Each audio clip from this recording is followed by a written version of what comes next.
오타니와 이정우 경기를 직접 보러 가자. 이현우의 MLBTV 직관 투어. 자세한 내용은 고정 댓글을 참조해주세요. 안녕하세요, 이현우입니다. 안녕하세요, 도상현입니다. 샌프란시스코가 보스턴의 강타자 라파엘 데버스를 트레이드로 영입했습니다. 오늘은 트레이드와 관련된 여러가지 이야기 함께 나눠보도록 하겠습니다. 오늘 오전 ESPN의 제프 파산 등 현지 저명 기자들이 보도한 내용인데요. 이 샌프란시스코가 보스턴의 강타자 3루수 이 라파엘 데버스를 트레이드로 영입하면서 카일 해리슨과 조던 힉스, 제임스 팁스 그리고 호세 베요 등 4명의 선수를 넘겨줬다는 소식이 전해졌습니다. 그렇습니다. 일단 듣자마자 샌프란시스코 팬인 저는 진짜 믿기지가 않는 소식이었는데요. 데버스가 사실 누굽니까? 명실상부 현역 최고의 공격형 3루수 중 하나 아니겠습니까? 올 시즌에도 타율 2할 7푼 1위, 15홈런에 58타점, OPS 0.9를 넘기고 있고 통산 기록으로 보더라도 타율 2할 7푼 9리, 215홈런을 때려낸 정말 꾸준한 공격력을 보여준 3루수거든요. 데버스 2017년 보스턴 소속으로 메이저리그에 데뷔해서 2018년 팀의 우승에도 힘을 보탰고 이후 활약을 바탕으로 또 보스턴과 연장계약, 장기계약까지 또 맺은 선수입니다. 그렇죠. 통산 3번의 30홈런 시즌이 있었고요. 올스타 3회, 실버 슬러거 2회도 수상을 했던 그야말로 최고의 공격형 타자 중에 한 명인데 2023 시즌을 앞두고 11년에 3억 3,100만 달러의 이 보스턴과 앞서서 연장 계약을 맺었었습니다. 이런 보스턴의 이 프랜차이즈 스타이자 간판 스타인 데버스를 트레이드한 이유 역시 3루수 포지션을 둘러싼 구단과의 갈등이 있었습니다. 맞습니다. 보스턴 지난 스토브리그 때부터 저희가 한번 다시 짚어보겠습니다. 팬들에게 돈 쓰겠다, 보강하겠다 이렇게 약속을 했습니다만 지지부진한 영입 때문에 좀 비난을 받았습니다. 스넬이라든지 프리드라든지 번스 이런 에이스급 FA 선발들과 연결이 됐습니다만 계약 소식이 들리지 않자 팬들 성난 반응을 보였고요. 보스턴은 대신에 화이트삭스로부터 게럿 크로시에를 영입해서 선발진을 보강을 했고 브래그먼과 3년 1억 2천만 달러의 계약을 맺으면서 스토브리그를 또 마감을 했습니다. 네, 그런데 문제가 있다면 브래그먼의 본 포지션이 3루수라는 데 있었었죠. 이미 보스턴은 3루 자리에 데버스가 있었었고요. 이 브래그먼을 영입하는 과정에서 이 데버스에게 포지션 양보와 관련된 논의가 사전에 이루어지지 않았었습니다. 당초에는 브래그먼이 2루를 맡고 이 데버스가 3루로 나선다는 얘기가 있기도 했었습니다만 유망주인 크리스티안 캠벨이 스프링 트레이닝에서 좋은 모습을 보여주면서 이 구단이 일방적으로 데버스에게 지명타자로 나설 것을 요구하는 문제가 있었습니다. 그렇습니다. 이제 캠벨이 2루로 나서게 되면서 이제 데버스가 지명타자로 옮겨지게 된 건데 데버스는 연장계약 당시에 구단이 이제 3루 포지션을 보장하겠다는 약속을 했다라면서 이제 공개적으로 불만을 나타냈습니다. 여기에 이제 알렉스 코라 감독의 반응 아쉬웠습니다. 그런 약속을 한 사람 지금 팀에 없다라는 이제 답변이었는데요. 당시 데버스에게 연장계약을 줬었던 단장 하인블룸, 지금은 이제 보스턴을 떠나서 세인트루이스로 팀을 옮겼기 때문에 한 말이었겠습니다만 데버스 입장에서는 아마 서운하지 않았을까, 엄청 서운하지 않았을까 이런 생각이 들어요. 네, 물론 데버스가 수비를 잘하는 3루수라고 보기는 어렵죠. 오히려 못하는 선수에 가까운 편인데요. 지난해에도 OAA 그러니까 평균 대비 아웃기어로 살펴봤을 때 마이너스 6점으로 거의 최하위권을 기록을 했고요. 이 커리어 내내 수비에 있어서는 아쉬운 모습을 보였기 때문에 장기적으로 봤을 때는 1루나 지명타자로 가는 것이 당연한 수순이기는 했습니다. 그러나 이 브래그먼을 영입한 이후에 보스턴이 보여줬던 이 모습, 이 프랜차이즈 스타에 대한 배려나 존중보다는 이 장기 계약자란 이유로 그리고 또 거액 계약을 이미 맺었다는 이유로 희생을 조금은 강요하는 모습에 가깝다고 생각을 해요. 그렇습니다. 그러니까 데버스가 물론 팀이 가장 먼저이고 이 포지션 변경을 받아들인다면 정말 좋겠습니다만 그 과정에서 좀 더 순화해서 그러니까 이번에만 3루수로 옮겨주면 안 되겠냐라던가 이런 식의 설득이 없이 단장은 나갔는데 라는 식의 반응이 조금 아쉽다는 이런 분위기가 있었습니다. 그렇습니다. 이 데버스 선수가 그리고 또 지난 겨울 내내 3루 보강을 위해서 3루수 수비 보강을 위해서 정말 많은 훈련을 했다라는 사실이 또 알려지기도 했잖아요. 하지만 결국 데버스는 지명타자 이동을 수용하고 이제 시즌을 시작을 했습니다. 개막 이후에 데버스는 이제 지명타자 루틴 적응에 어려움을 호소하면서요. 개막 5경기에서 19타수 무안타, 무려 무려 15개의 삼진을 당하면서 메이저리그 최악의 기록을 또 썼습니다. 하지만 이제 데버스 클래스가 있는 타자였고 가파른 상승세와 함께 금세 예년 성적을 또 회복했고요. 또 예년 성적보다도 더 좋은 성적까지 또 끌어올리게 됐는데 5월에 다시 한번 또 구단과 데버스의 마찰이 일어나고 말았습니다. 그러니까 주전 기존 1루수였던 트리스탄 카사스가 왼쪽 슬개건 파열로 인해서 시즌 아웃 판정을 받은 일이 있었잖아요. 그러자 이 구단이 데버스에게 이번에는 1루수를 맡아줄 것을 요구를 했는데요. 이 데버스는 이번에도 이를 딱 잘라 거절을 했습니다. 시즌 전에 지명타자로 포지션 변경도 고민 끝에 수락을 했는데 시즌 중에 갑자기 1루수로 나가라고 하니까 이 팀에 대한 신뢰 그리고 불만이 이만저만이 아니었던 모양이에요. 그러나 이 과정에서 갈등이 꾸준히 외부 미디어를 통해서 노출이 됐고요. 그 과정에서 사실은 보스턴도 그렇고 데버스는 더 그렇고 이 많은 비판에 시달리기도 했었습니다.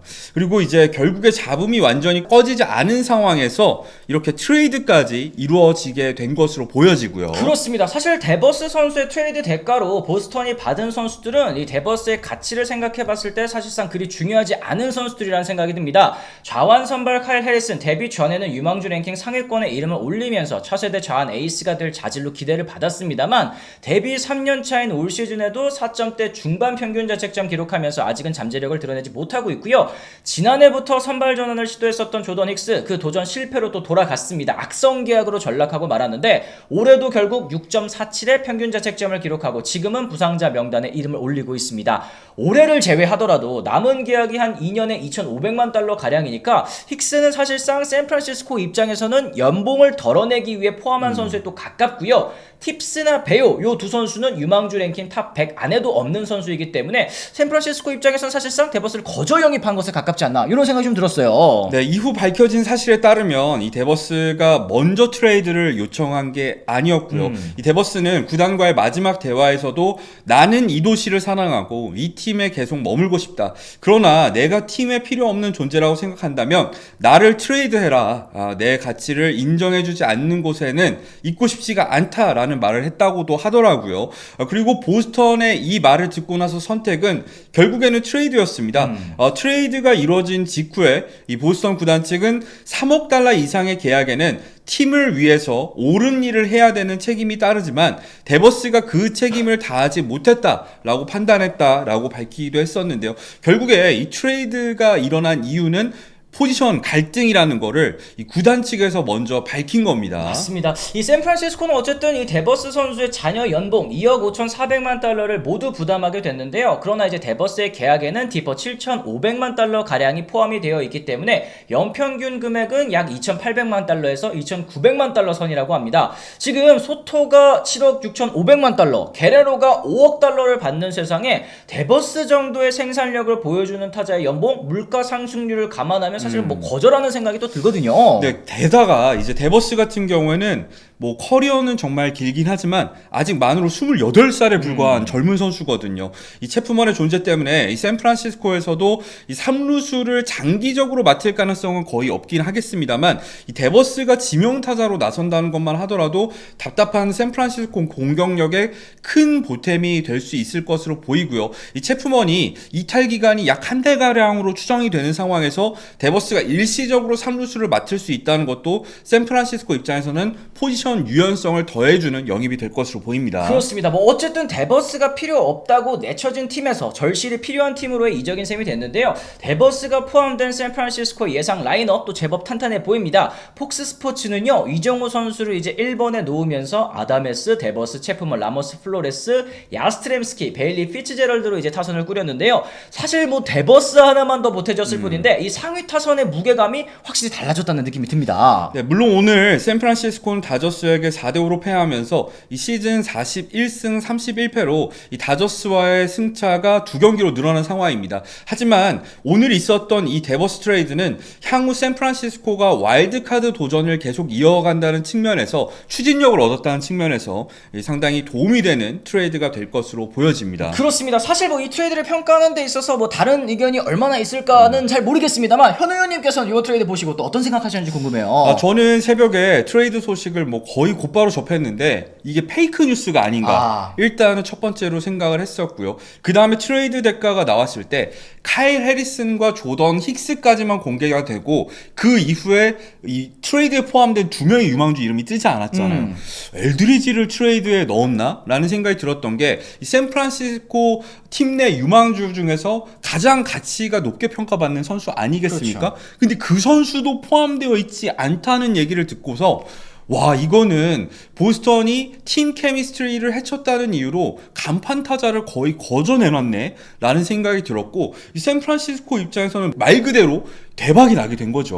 그렇습니다. 네. 말씀하신 것처럼 저도 진짜 와 이건 완전 거저로 데려왔네 이런 생각을 또 했었고, 선발진에 있는 뭐 버드송이라든지 이런 이제 직전감 선수들도 지금은 아낄 수 있었다는 게 정말 큰 의미인 것 같습니다. 거기에다가 사실 뭐 데버스 선수가 이런 갈등을 외부로 또 꾸준히 노출을 하고 인터뷰에서도 이런 불만을 내비친 거에 대해서 아쉬움을 표시하시는 분들도 계시기는 하겠지만, 저는 뭐 아무리 장기 계약자라고 하더라도 또 돈을 많이 받는 선수라고 하더라도 최소한의 존중과 배려는 있어야 된다고 생각을 하거든요. 그렇죠. 그런 측면에서 보스턴의 대응은 사실 그동안 이 보스턴이 프랜차이즈 스타를 이렇게 내친 적이 많았었기 때문에 보스턴 팬들이야말로 이번 트레이드에 대해서 가장 스트레스를 많이 받고 있는 것 같습니다.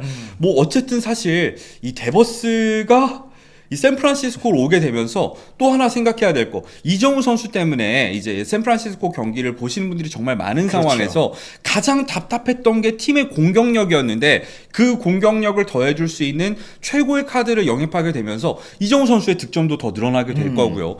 팀 경기를 지켜보는 것도 더 재밌어지지 않을까 하는 생각이 듭니다. 그렇습니다. 저는 아주 오늘 그냥 미소가 비실비실 새어 나옵니다. 여러분들께서도 오늘 이제 트레이드 영상 보시고 어떻게 평가하시는지 댓글을 통해서 달아주시면 또 좋을 것 같고요. 오늘 저희 영상 또 유익하셨다면 구독과 좋아요, 알림 설정까지 꼭 부탁을 드리도록 하겠습니다. 저희는 또 다른 소식으로 다시 돌아오겠습니다. 지금까지 시청해주신 분들 모두 감사합니다. 고맙습니다.